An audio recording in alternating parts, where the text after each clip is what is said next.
wearing. All right, welcome to another edition of Theater Watch. We're here today with the author and the director of the current show at the Playhouse called Crooks and Cupcakes.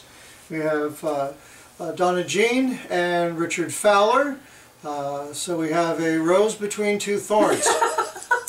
For this particular edition, I hope you enjoy it. It's the title of the next play I'm going to write. Maybe a title of the next play. Which brings me to my first question, Richard. Is this the first play that you've written or had produced at a theater? No, it's not. It's I've done several, but I've had a few produced elsewhere, locally, all locally. Okay. Were they premiered? Yes. Oh, they were. Uh-huh. So where did the idea for this story come from?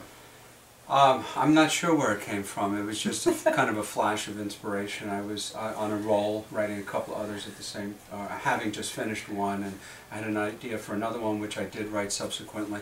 And I just had this idea of an older woman as a protagonist, and that these crooks come invade her house, and as I just wrote, and then more ideas came to me. Well, but now Mark Twain always used to say that you write about what you know, so I'm a little bit concerned here. How does that fit in with this particular production? Only in the sense that I seem to write strong female characters.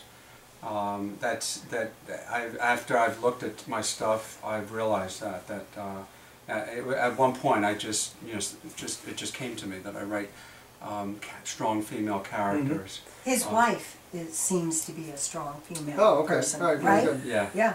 Yeah. So, Donna, how different is it when, you've directed 50 or 60 productions over the course of time.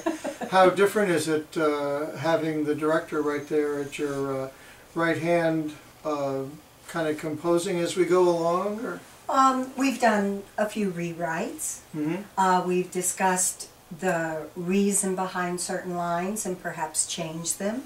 Given a little more embellishment to one or two of the characters to flesh them out, so to speak, so you know why they are there and for what reason and how they came about to be there. So really, it's been very interesting. So it really hasn't changed the oh, no, not the integrity of the play at all, whatsoever.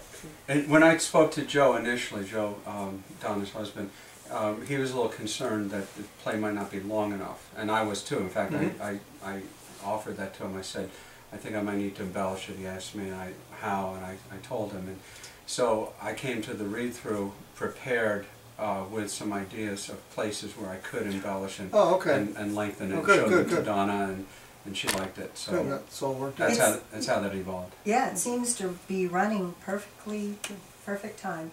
So tell us a little bit about the story.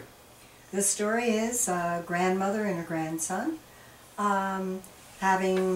She raised the boy after his mother was killed, and now he's a lawyer and she's living home by herself.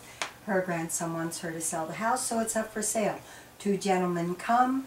She thinks to see the house as realtors when they are actually crooks. She invites them in, starts to feed them. They end up staying for a few days, and the one crook realizes that the picture of the woman is the girl he was in love with when he was a teenager. And he panicked and ran away when she found out she was pregnant, never knowing if she kept the baby or not. And this is how it all evolves. It's about his second chance to have a relationship with the son that he never knew he had, and with the grandmother to fulfill her dreams of a bakery. Wow. That's amazing. That's a great story, Richard. And it revolves around baseball.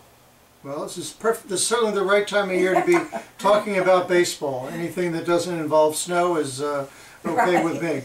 Yes. So tell me, what do you hope the audience would take away from seeing a production of this play? They're going to come away with a feeling of warmth a happy feeling, a feel-good feeling, a feeling of second chances, of forgiveness, and happy endings, Okay. which is really nice for Great, this time of great. year.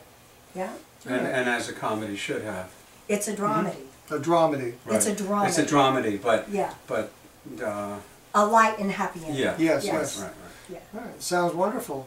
Okay, so Crooks and Cupcakes will be showing First Avenue Playhouse beginning March 13th. We've got to mention we have a gala reception with the author Yes, and the after the cast show. after the show on the 13th. So we're Yes. encouraging everyone especially to come see the opening night performance Yes. because they get to meet the author and celebrate with us. The show will be running for 3 weeks starting March 13th at First Avenue Playhouse, so we hope to see everyone there. Could I mention one Yes. other thing, Dave? Donna mentioned my wife. I just want to say she's been really supportive of me as I've, as a Oh, writer. I'm sure. So, Yeah. given me a lot of encouragement. And also, I wanted to mention one other person, Linda Turash, who we both know, fellow actor and director. She actually was the one that encouraged me to start writing No plays kidding. in the first place. Oh, great. Because I've done a lot of other types of writing, short stories, a lot of poetry, tributes in poetic form, etc. Well, She don't give us encouraged- too much information because we want to meet you after the Okay. Yeah. after the opening night show. So Okay. save some of your little secrets for then. All right. Thank you very much. This has been Theater Watch.